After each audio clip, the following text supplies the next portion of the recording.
The situation at the California prison was tense, to say the least. Inmate Watson was at his wit's end when he saw the convicted child molester watching PBS Kids yet again. He couldn't take it anymore. Watson beat two convicted child molesters to death after one of them allegedly taunted him by watching children's programming in a shared prisoner space.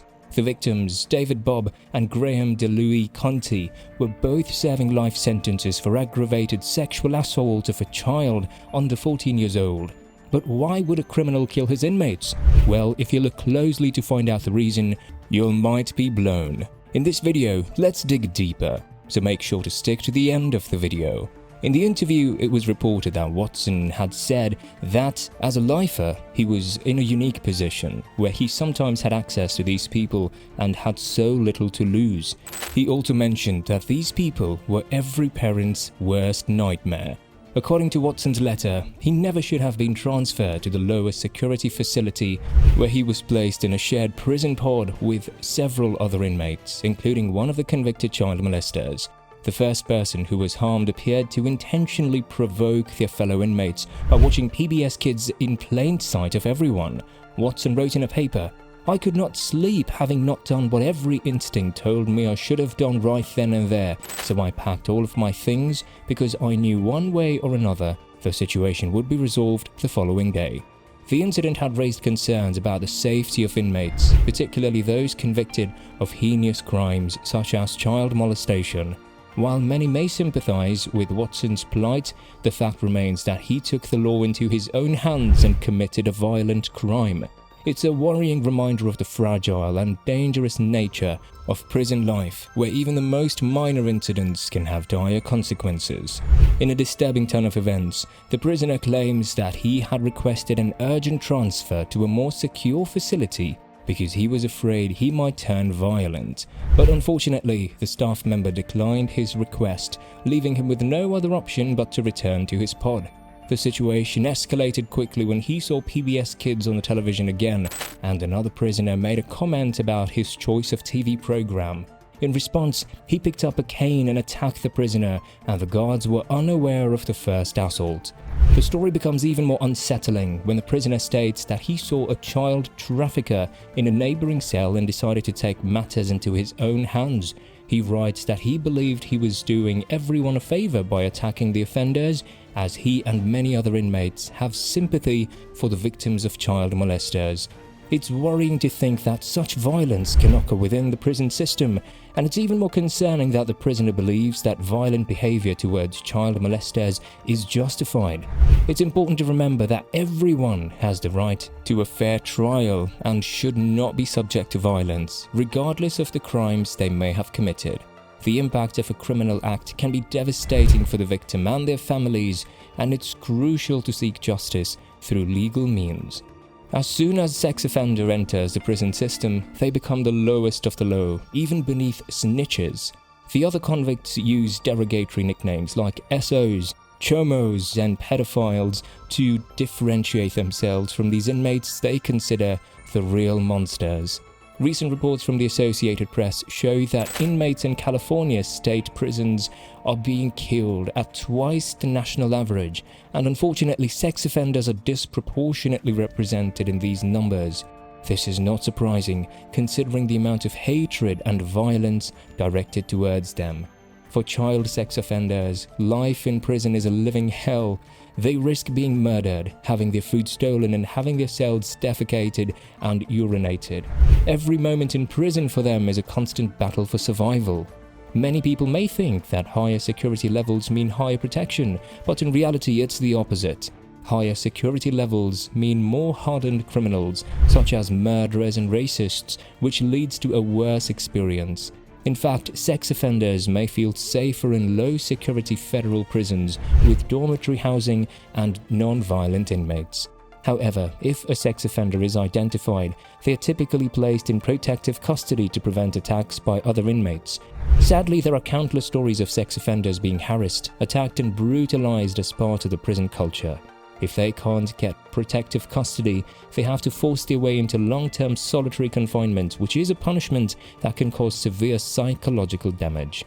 The life of a sex offender in prison is truly terrifying, and it's a sad reality that they have to face every day. The American prison system is a brutal and violent place where prisoners constantly compete to prove their dominance and toughness. For many inmates, the easiest way to show off their strength is by attacking sex offenders. But the truth is, prisoners can be attacked for all sorts of reasons, not just of the severity of their crimes. Gang members in particular have a special hatred for pedophiles.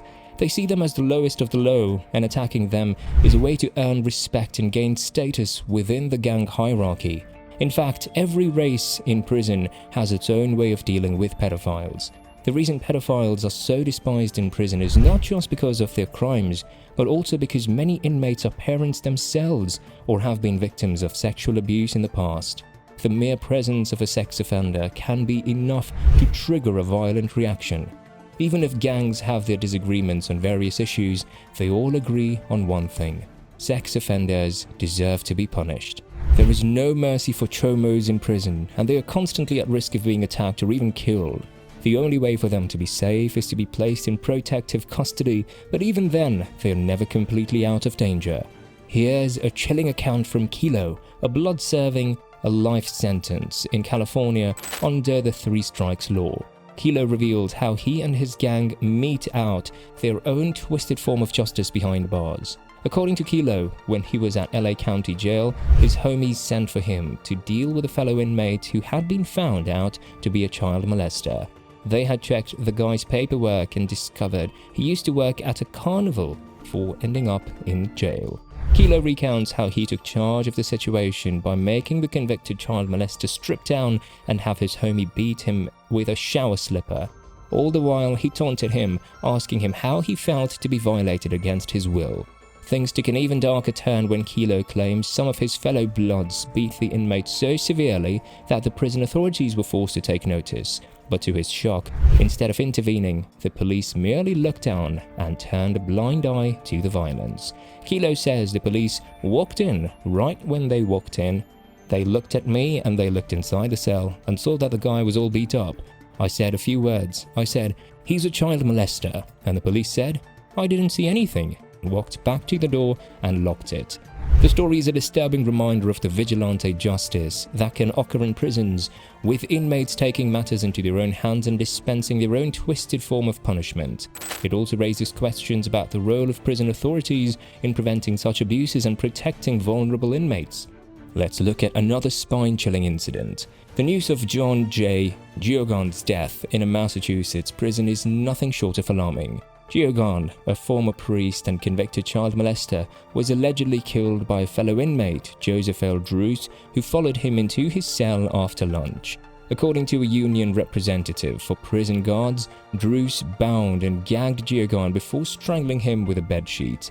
The attacker also took measures to prevent guards from opening the cell door, jamming it electronically. Druce tied Giovan's hands and repeatedly jumped on his motionless body, beating him with his fists. The situation is made worse by the fact that only one correction officer was on duty in the protective custody unit at the time. Robert Bruillet, an executive of the Massachusetts Correction Officers Federated Union, provided an account of the attack after interviewing correction officers for 7 hours. According to Bruillet, the incident happened just before noon when the prisoners were returning their lunch trays.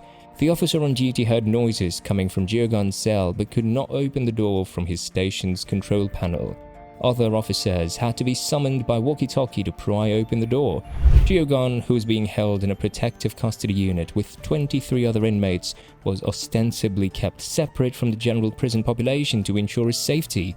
However, this incident highlights the inadequacy of prison protocols to protect vulnerable inmates from violence. The situation is alarming and raises questions about the prison system's ability to safeguard those in its care. But what do you think? I'm curious to know your point of view on this issue. Drop your thoughts in the comments below. So that concludes our video. Give it a thumbs up if you liked it, and make sure to subscribe to our channel for more videos like this. See you in the next one. Until then, peace.